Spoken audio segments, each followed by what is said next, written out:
తెలుగు వాళ్ళకి పచ్చళ్ళు పొడులకి ఉండే రిలేషన్షిప్పే వేరనమాట. మనకి అంత ఇష్టంగా తింటాం. మనకి ప్లేట్లో కొంచెమైనా కానీ పచ్చడి కానీ పొడి కానీ వేసుకొని తినడం చాలా అలవాటు. సో ఈరోజు నేను చూపించేదైతే అందరికీ వచ్చిన రెసిపీయే కరివేపాకు పొడి. సో ఎవరైనా బిగినర్స్ చూస్తూ ఉంటే హాస్టల్స్లో పీజీస్లో ఉండేవాళ్ళు, బ్యాచిలర్స్, అలాగే కొత్తగా పెళ్ళైన వాళ్ళు, ఇప్పుడే వంట స్టార్ట్ చేసిన వాళ్ళకి యూజ్ అవుతుందని అయితే ఈ వీడియోని అయితే షేర్ చేస్తున్నాను. కరివేపాకు పొడి. సో ఈ కరివేపాకు పొడి మన హెయిర్ గ్రోత్కి చాలా మంచిది.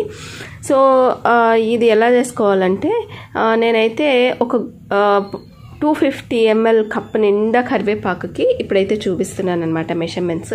సో దీంట్లో ఫస్ట్ వచ్చేసి ప్యాన్లో 1 టేబుల్ స్పూన్ ఆయిల్ వేసుకొని అందులో 1 టేబుల్ స్పూన్ ధనియాలు, 1 టేబుల్ స్పూన్ మినపప్పు, 1 టేబుల్ స్పూన్ పచ్చెనపప్పు, అలాగే జీలకర్ర, అలాగే 10 నుండి 15 వరకు మన కారాన్ని బట్టి ఎండుమిరపకాయలు ఇవన్నీ వేయించుకొని తర్వాత ఇవి వేగిన తర్వాత మనం ఆల్రెడీ కడిగేసి నీట్గా శుభ్రం చేసుకొని కొంచెం కూడా తడి లేకుండా ఆరబెట్టుకున్న కరివేపాకునైతే ఇందులో వేసి బాగా క్రిస్పీగా అయ్యేంత వరకు వేయించాలన్నమాట. కరివేపాకు పట్టుకుంటే కొంచెం మనకి విరిగినట్లుగా వచ్చేసేయాలి, అంతవరకు వేయించాలి.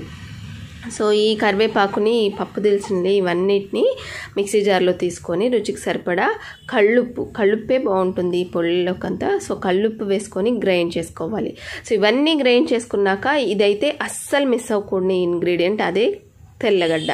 తెల్లగడ్డ లేకపోతే ఏ పొడికైనా టేస్ట్ ఉండదు. సో ఒక గుప్పెడు తెల్లగడ్డ, ఎన్ని తెల్లగడ్డ వేసుకుంటే అంత టేస్ట్ బాగుంటుంది. వేసి కొంచెం పల్స్లో తిప్పామనుకోండి కరివేపాకు పొడి అయితే రెడీ అయిపోతుంది.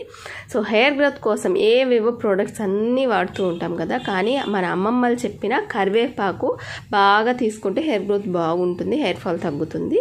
సో మీరు కూడా ఈ కరివేపాకు పొడిని అయితే ట్రై చేసి చూడండి.